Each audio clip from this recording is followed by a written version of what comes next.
Greetings, aspiring villains. On behalf of the League of Evil, I'd like to thank you for your application. This was foolish and arrogant, but as we have a spot available among our members, we're willing to give you a chance. Your application, however, needs some work. Never let it be said that the League of Evil doesn't take care of its own. In fact, we have several recommendations for you. Simply put, you just don't have the reputation backing your application at this time. If you work hard enough completing dastardly schemes and improving your reputation, we'll be happy to admit you into our ranks.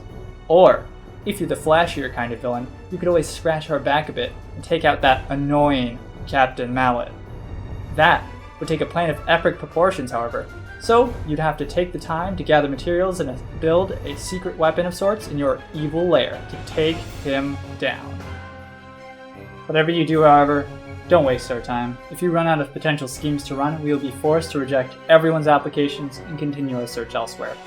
Partly because you've disappointed us, but also because Captain Mallet will likely have completed a full recovery at that time, and we don't want that happening, now do we? To help lay out your ascension to villainhood in more detail, I've had a diagram of the city prepared. I knew it was a bad idea to assign Deconstructor to this task. Sorry, boss. Fine. We'll just make this part of the exercise. We'll begin by laying out the board on a nice, flat surface of your choosing. Ensure all of your parts are in this handy bag, mixed together, then place 3 random parts face up in both the scrap heap and the discount mall. Make sure you shuffle the loot cards all together, then place them face down near the board. Then place 3 random cards face up in both the loot exchange and the easy pawn. These resources will be replenished with random pieces during the resolution phase later on. No Villain's Day is complete without some evil schemes. So shuffle the scheme deck and place 1 random scheme card in each of the 4 outer locations face up.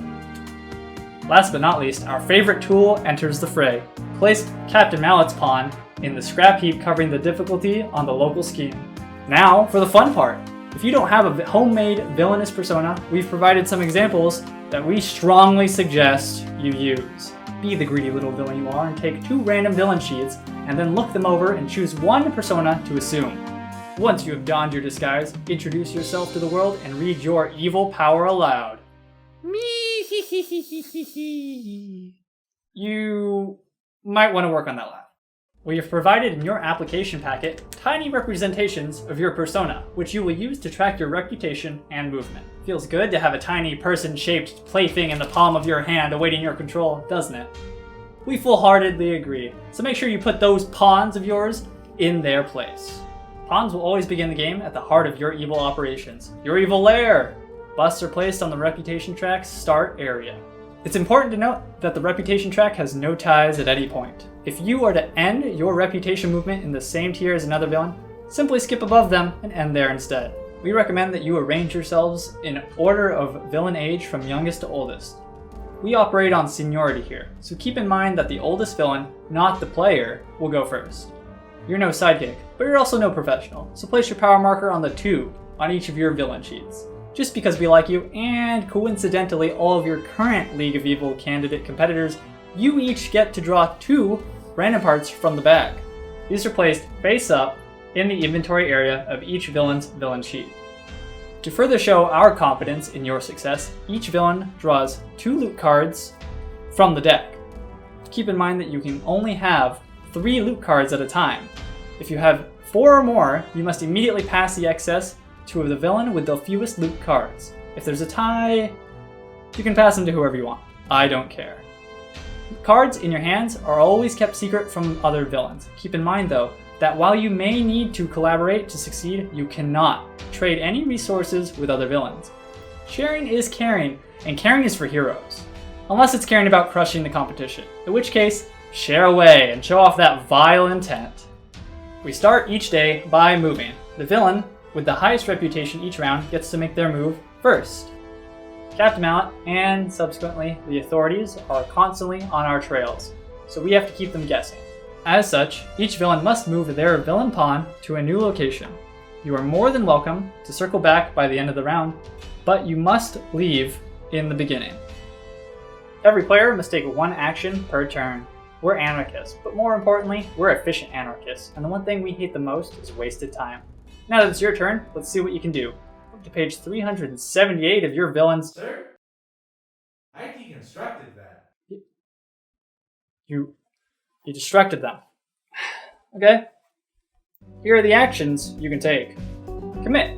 If you have nothing else on your turn to do, or just want to spend your entire day staking out a laundromat waiting for the object of your affection to show up, you can take the commit action. Lay your pawn down like so, and take one of the resources from your location. Once you commit, you may not take additional actions this round, and your pawn cannot be moved for any reason. Play loot. What good is loot if you can't use it to further your evil agenda? Play a loot card and do what it says. You can play a loot card even if it means nothing happens. Hey, it's your loot, you earned it, and you can do what you want with it, I guess. Trade.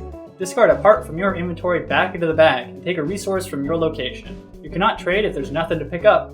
The only thing you get from that is confused looks from the store clerk, and that's not what we're going for. Build weapon. The classic evil secret weapon, part of a balanced evil agenda. Transfer any number of parts from your inventory to your secret weapon on your villain sheet. Remember that once you've added pieces to your secret weapon, they're there for good and cannot be removed by any means. Also, you can only build once per round and only in the shadowy seclusion of your evil lair.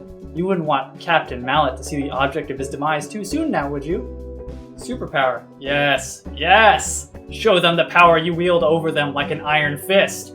In order to let your uniqueness shine through, lay your power marker down and do what your power says. You can only do this once per round, and only if you have 5 power.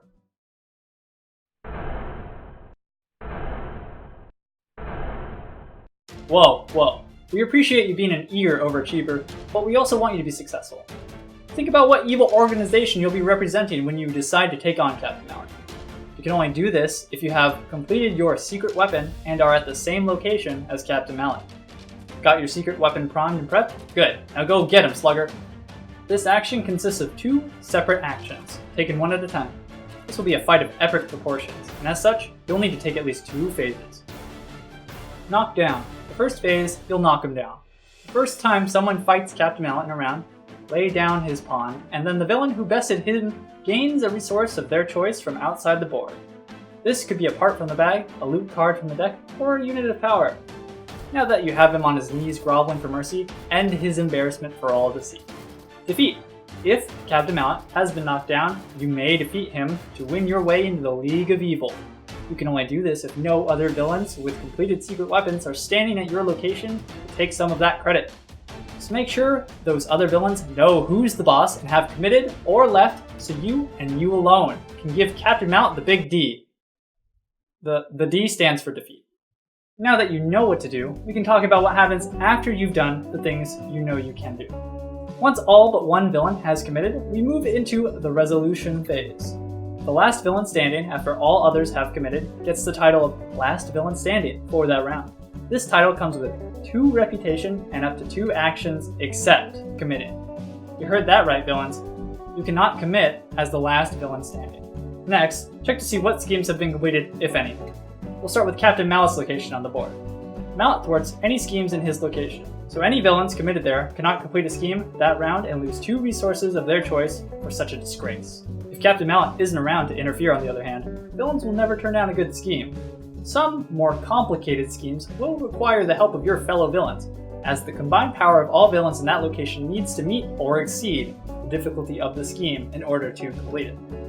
Those villains then get to reap the rewards of their labor and opportunistic behavior by selecting one and only one of the 3 available rewards not already chosen.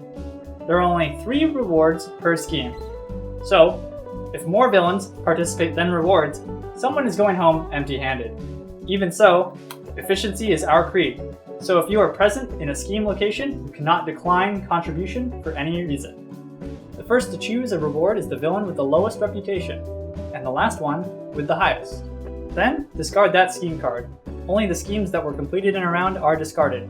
All others remain, simmering, waiting to be brought to nefarious fruition. However, if no schemes were completed this round, Captain Mallet goes to work being the goody two-shoes he is and discards the scheme at his location. The League of Evil believes in sustainable business practices, at least when it comes to replenishing the resources we need to practice villainy. As such, the board's resources should be replenished after every round. Replace scheme cards, loot cards, and parts that were removed from the board. Stand up all pawns and power markers. Finally, Captain Mallet recovers from any injuries he received and continues his patrol. Stand up and move his pawn clockwise to the next location, placing him to cover the difficulty on that scheme card. Then the cycle begins anew. Move your pawns and take your actions in the order of most to least reputation until someone has defied our expectations and risen to villain stardom, or kick the crap out of Captain Mallet. Again, just be sure not to waste our time. If you run out of schemes and nobody has been admitted, that's it. Time's up. The jig is up, and nobody wins. Except Mallet. Just remember, go out in the toe, gain reputation, or defeat Mallet, then win! Really? Once again, the League of Evil box at your audacity for replying, but wishes you the best of luck in your villainy. Enjoy the chaos, and may the most terrible villain win. Also, please work on that evil laugh. You may one day be the face of the League, and we don't want to have to put you out to pasture like the last one. Happy scheming!